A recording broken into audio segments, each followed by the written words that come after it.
ये गौ सेवा आयोग के माध्यम से हरियाणा सरकार द्वारा थोड़ा ऊपर करना, ऊपर नीचे दिखा दे उन्हें दिखा दे या थोड़ा ऊपर कर, थोड़ा नीचे कर ले, तू कर ले आगे सारी। सबको मंगल कामनाएं। आज संक्रांति का पर्व है। आज से सूरज उत्तरायण में आता है और हमारे यहाँ इस पर्व को मान सम्मान दान धर्म के पर्व के रूप में देखा जाता है।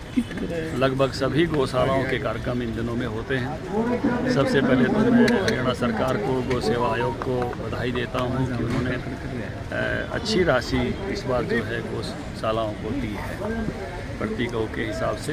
आज मैं पीड़ित पशु संघ के इस कार्यक्रम में रोहतक में सहभागी हुआ हूँ। बहुत ही अच्छा सभी जीवों की सेवा का काम कर रहे हैं। ये मानव की बहुत महान संवेदना है। मैं बहुत सारे गौशालाओं के कार्यक्रम में जाता हूँ। नृत्य करके भी जो है ना मनुष्य जो है वो पशुओं के लिए जो है चारा इकट्ठा करता है, ये कलेक्शन करता है। ये बहुत बड़ी मानवीय संवेदना है। इसी महीने में हम सब के लिए बहुत ही सौभाग्य की बात है कि राम मंदिर का पुनर्प्रतिष्ठा हो रही है। 500 साल से हम प्रतीक्षा कर रहे थे। मुझे याद है जब कार्यक्रम में गए थे, रोहतक से ही रेल गई थी और किस तरह का वहाँ आंदोलन में हिस्सेदारी की थी। बटा हुआ था ये उसका इवेंट है तो काम क्या मानेगा। जब आप थे तो आप उन कार्यक्रमों में जो भी उस समय के आपके कार्यक्रम थे सहभागी होते थे। इस बात से आपको समझ में आ गई होगी कांग्रेस ने कितनी बड़ी गलती कर दी है। सारा देश देख रहा है। लेकिन इनकी मानसिकता भी इस मामले में सदा से दो तरह की रही है। ये दुविधा में रहे हैं। कभी तो कहते हैं राम काल्पनिक हैं, मिथक हैं। कभी कहते हैं, आप कहते हैं राम हमारे भी हैं, हमारे दिल में भी हैं। तो एक तो एक कलिदास जी ने कहा है कि एक राम दशरथ का बेटा, एक राम घटघट में बैठा, एक राम का सकल पसारा, एक राम इन सबसे न्यारा। राम तो यहाँ हर व्यक्ति में, राम तो यहाँ हर प्राणी में। तो अगर ये गांधी जी को भी फॉलो करते हैं तो गांधी जी भी जो है अंतिम समय में भी उन्होंने हे राम पुकारा। उनकी समाधि पर भी हे राम लिखा हुआ है। तो क्या ये गांधी जी के भी अनुकरण करते हैं कि नहीं? तो कभी ये ताड़ा खुलवाने में अपना योगदान बताते हैं और कभी 21 वकील खड़े करके कहते हैं कि राम मिथक है।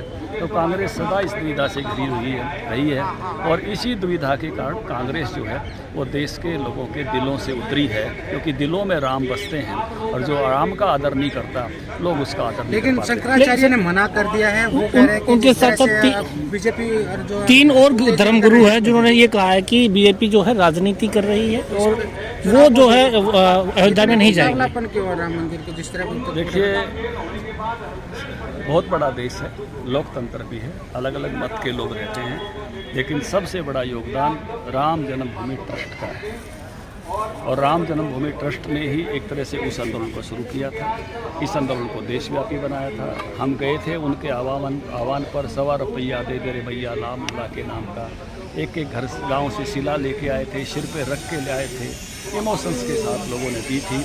आज उस कार्यक्रम का अधिकार भी राम जन्मभूमि ट्रस्ट को है और राम जन्मभूमि ट्रस्ट ने ही वर्तमान प्रधानमंत्री जो उस समय एक तरह से कार सेवक भी थे, जो एक तरह से रथ यात्रा के भी हिस्सेदार थे, वर्तमान के प्रधानमंत्री हैं, उनको आमंत्रित किया है। ये राम जन्मभूमि ट्रस्ट का फैसला है और ये फैसला उचित भी है, जो क्योंकि जिस समय जो होते हैं प्रमुख होते हैं वही, और संत महात्मा तो सब होंगे होंगे। राहुल गांधी आज देश जोड़ने जा रहे हैं। वो तो उनको पिछली बार पता चल गया था कि देश जुड़ा हुआ है।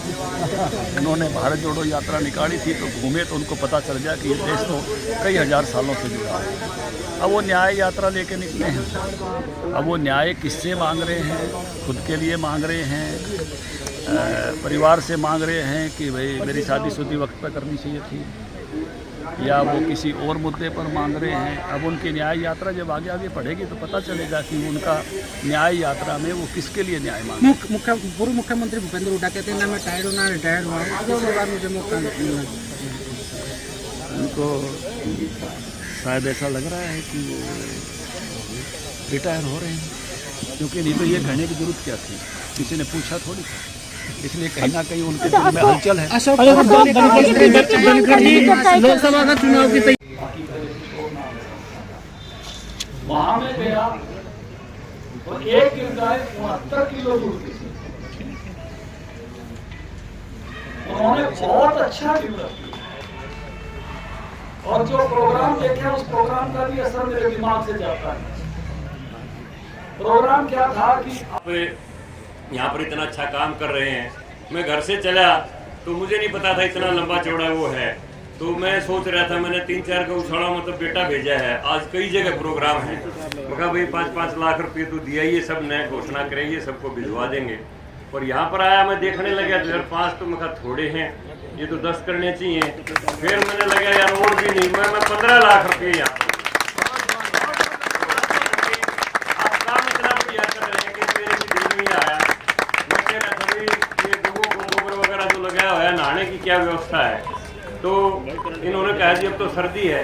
तो मैंने बताया था कि मैं एक दिन आचार्य देवव्रत की कुरुक्षेत्र वाली गौशाला के अंदर गया था, तो वहाँ पर एक वो फुहारे लगे हुए, पिंजरा सा है, उसमें फुहारे चलते हैं, 2 आदमी खड़े हो जाते हैं, एक उधर और ब्रश लेके, और एक गाय को 5-5 मिनट में रगड़ के नहा कर आगे उससे अंदर से निकालते रहते हैं। तो ऐसा सिस्टम यहाँ भी बना लेना, ताकि अपना नहा धो के बढ़िया साफ सुथरी रहे। लेकिन आप इंतजाम बढ़िया कर रहे हो, बढ़िया नीचे प्राण वगैरह, वो जो बूमड़ा वगैरह होता है वो बिछाया हुआ है, किसी पशु को कोई तकलीफ नहीं है, चाहे वो कबूतर है, चाहे वो मोर है, चाहे कोई कुत्ता है, किसी को कोई तकलीफ नहीं है। आप पूरा हृदय की भावनाओं से इस काम को कर रहे हो।